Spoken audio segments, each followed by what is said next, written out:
بسم الله الرحمن الرحيم نحمده ونصلي ونسلم على رسوله الكريم وعلى آله الطيبين وأصحابه الطاهرين أما بعد. حضرات گرامی، پچھڑا میں جو کل ایک تکلیف دہ، خوفناک اور پریشان کن واقعہ رونما ہوا کہ ماں نے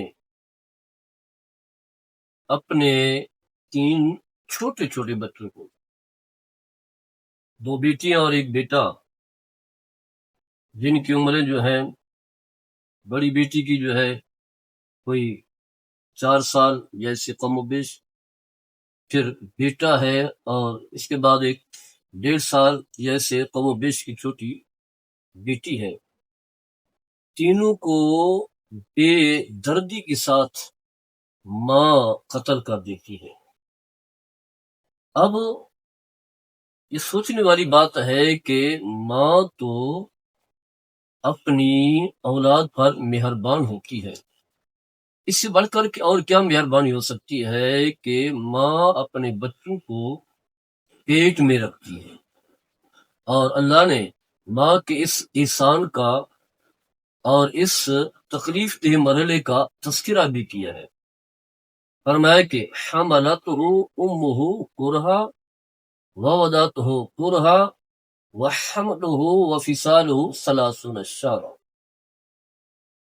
فرمایا کہ ماں جو ہے بچے کو پیٹ میں رکھتی ہے تو اس کے لیے ایک مشقت والا، تکلیف دہ اور پریشان کن مرحلہ ہوتا ہے، اور حالت یہی ہوتی ہے کہ اس کی زندگی اپنی مرضی کی زندگی نہیں ہوتی، بلکہ اس کا کھانا بھی بڑا احتیاط طلب ہوتا ہے، کہیں ایسا نہ ہو کہ پیٹ میں موجود بچے کو کوئی نقصان پہنچے.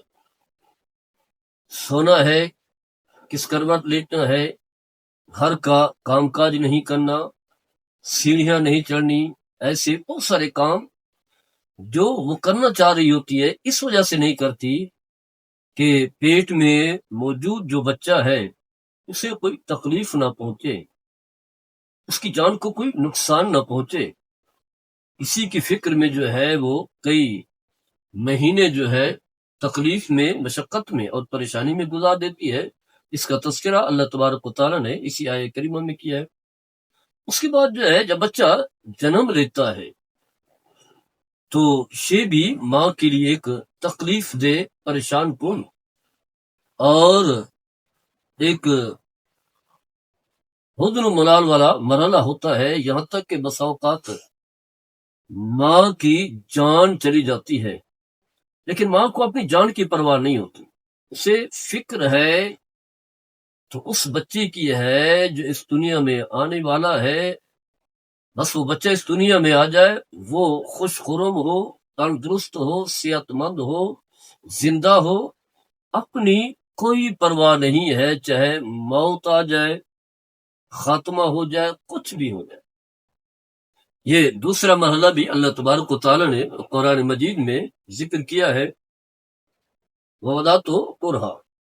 اس کے بعد جو ہے جب بچہ اس دنیا میں آ جاتا ہے تو گویا کہ ماں کی زندگی اولاد کے لیے وقف ہو جاتی ہے، اور پھر وہ ایسا کردار سر انجام دیتی ہے جیسے اللہ تبارک و تعالیٰ انسان کا خالق ہے. حقیقی خالق تو وہی ہے، اللہ چاہتا ہے تو انسان اس دنیا میں آتا ہے. وہ خالق ہے، انسان کی تخلیق فرماتا ہے، انسان اس دنیا میں آتا ہے، لیکن اللہ پھر اسے ایسے چھوڑ نہیں دیتا، بلکہ اللہ کی صفات میں سے ایک وصف ہے. اور رب، جیسے الحمدللہ رب العالمین، سب تعریفیں اللہ کے لیے ہے جو تمام جہانوں کا پالنے والا ہے. تو گویا کہ اللہ تبارک و تعالیٰ اس انسان کو پال بھی رہا ہوتا ہے. یہ جتنے بھی وسائل ہیں یہ اللہ کے دیے ہوئے ہیں. انسان تو ایک ذریعہ ہے، سبب ہے، باقی حقیقی وسائل جو ہیں وہ اللہ کے دیے ہوئے ہیں. اس لیے اللہ رب ہے، یعنی یہ نہیں ہے کہ پیدا کرنے کے بعد جو ہے پھر اسے ایسے چھوڑ دیا بھی یار مددگار، ایسا نہیں ہے، بلکہ اللہ تعالیٰ جو ہے اس کی پرورش کے، نشو و نما کے مسائل سارے جو ہے اللہ تعالیٰ اس بچے کو عطا فرماتا ہے۔ اگر ماں ذریعہ بن جاتی ہے تو یہی کیفیت ہوتی ہے ماں کی۔ جب بچہ پیدا ہو گیا تو ماں اسے دیکھ رہی ہوتی ہے، اس کی پرورش کر رہی ہوتی ہے، اور اس مرحلے میں جو جو اسے غذا کی ضرورت ہوتی ہے وہی غذا دیتی ہے۔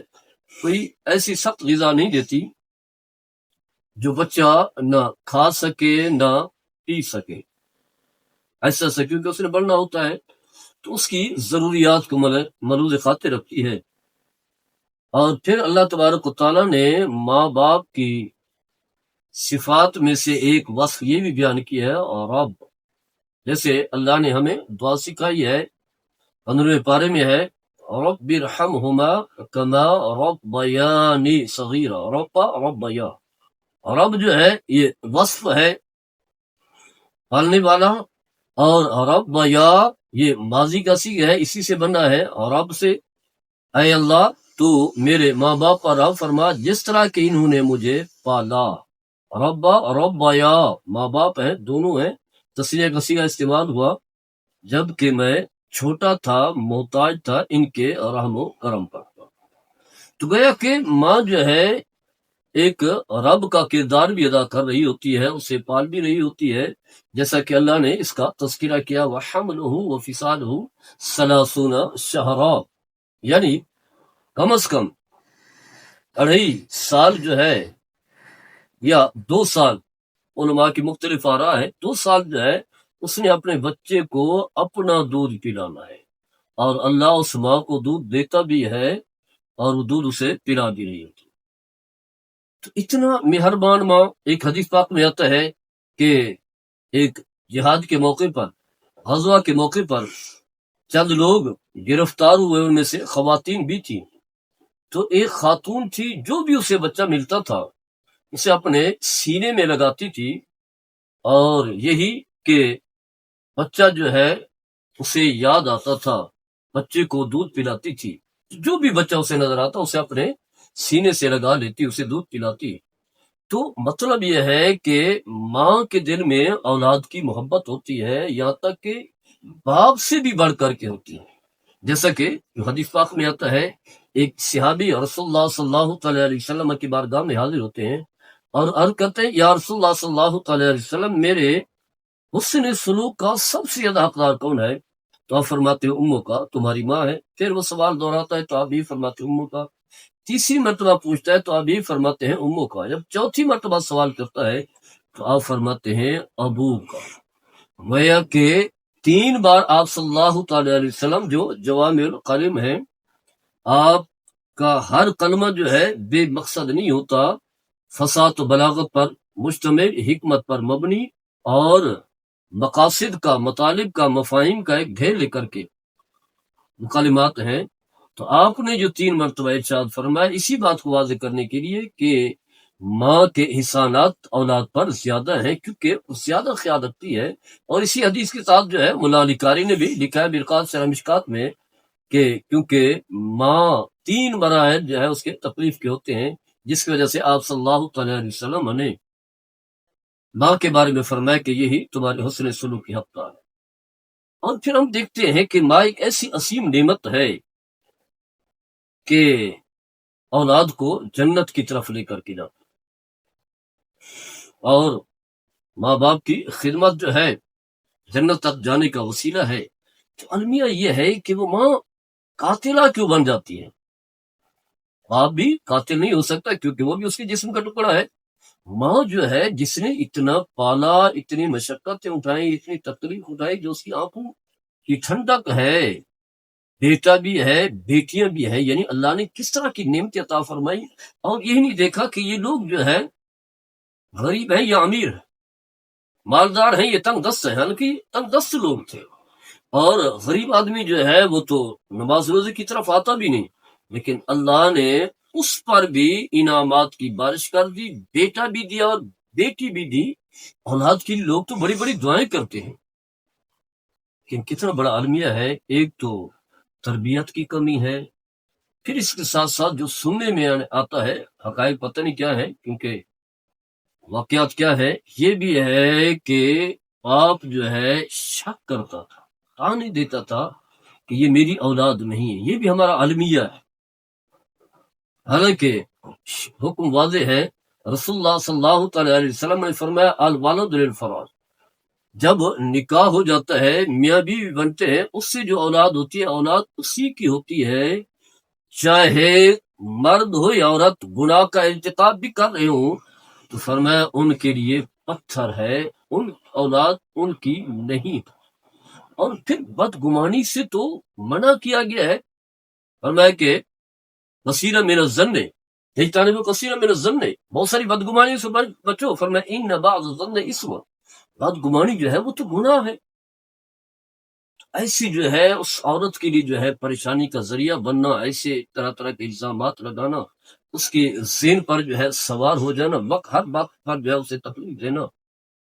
اور پھر ہم دیکھتے ہیں کہ ہمارے جو ادارے ہیں، حکومتیں ہیں، ریاست ہے، اس کا کوئی کردار نہیں کہ ایک غریب ماں ہے، باپ ہے، غربت میں زندگی گزار رہے ہیں، تو حکومت وقت کی بھی ذمہ داری ہے، خاص کر کے یہ تو اسلام کے نام پر بننے والا ملک ہے، اس کی بھی ذمہ داری ہے کہ ان بچوں کا خیال رکھیں، ان کی کفالت کریں، انہیں تعلیم دیں، ان کے اخراجات کی ذمہ داری لیں، کیونکہ یہ تو غریب ہیں، باپ ویسی معذور ہو چکا ہے، بہت سارے لوگ ہیں جو کما کر کے ان بچوں کا پیٹ پال رہے تھے، تو حکومت کہاں ہے؟